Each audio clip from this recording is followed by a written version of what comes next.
My name is Gia Miller. I have a child at KES and another at John Jay Middle School. When you were all first elected to the board, you probably had a million questions swimming around in your head. Will I like my new colleagues? Will they actually like me? What should I wear to my first meeting? What's Andrew Selesnik really like when he's not calling my house at 5 a.m. on a snow day? And most importantly, what actually are my responsibilities? Luckily, you likely read New York State's new school board member handbook, which answered most of your questions. Tonight, I'm going to give you a bit of a refresher. I'll skip the part about getting along with your colleagues because I'm not here to give that kind of advice. And you've clearly all figured out the dress code, so let's move right on to your responsibilities. On the very first page of this handbook are the list of specific responsibilities, which include conducts performance evaluations of the superintendent to continuously set standards of improvement.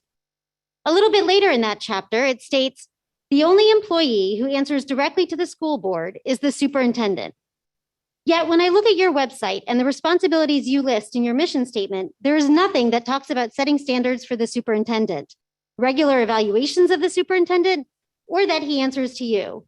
In fact, I found the opposite. And as you spoke about your 2021 goals a little earlier, you once again focused on supporting the superintendent and offering him guidance. And instead of an annual review, as per New York State, the 2021 goals on your site states that you will receive an end-of-year update from the superintendent. But I didn't need tonight's discussion or the documents on your website to know that instead of viewing your role as a group that holds the person you've hired accountable, you view your role as someone who supports him. I recently had the pleasure of sitting down and meeting with two of the board members. Before the meeting, I was told that the only thing we could discuss is my child's experience and that they'd be on a listening tour and provide guidance. So I agreed, and that's what we discussed. My hope was that this meeting would generate a better understanding of some of the issues we've been speaking about at these meetings for months. In the moment, it seemed like that was the case. But afterwards, the response I received was essentially a pat on the back and an encouragement to keep up the good work, along with a sentence that explained how they fully support the superintendent and the 5 goals he's laid out. There were no new recommendations of what I could do or what this group of us could do. There was no mention or offer for us to form a committee, become part of an advisory panel or focus group, or join a forum. All of these ideas, by the way, are recommendations in that handbook about how the board can engage in the community or with the community. So let me propose something different to all of you. Sit down and talk with us. Instead of us speaking directly at you like this, and then a little later, you speaking directly at us, let's have a group discussion so you can ask us questions and hear from us personally, back and forth. I know your immediate response is going to be, but the open meeting laws. Well, I can't speak for everyone who's advocating for reform of the special ed department, but I can say that those who I've spoken with are more than happy to have our conversation open to the public. But regardless of what you choose to do, I urge you to really do something meaningful, something that is actually part of your job description. Don't just blindly trust the man you hired. Ask questions that need to be asked.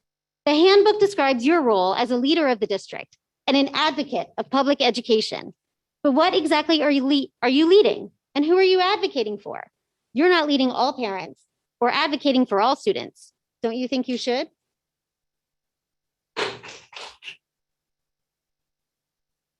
Just a couple of clarifying questions. So one thing that I heard tonight, which I think is something that we do, is around, obviously, one of the board's responsibility is to hire and evaluate the superintendent. And that is something that happens among the board. I haven't participated yet, but there's some element that's not totally public, right? That because there's personnel, it happens in executive session, or is that?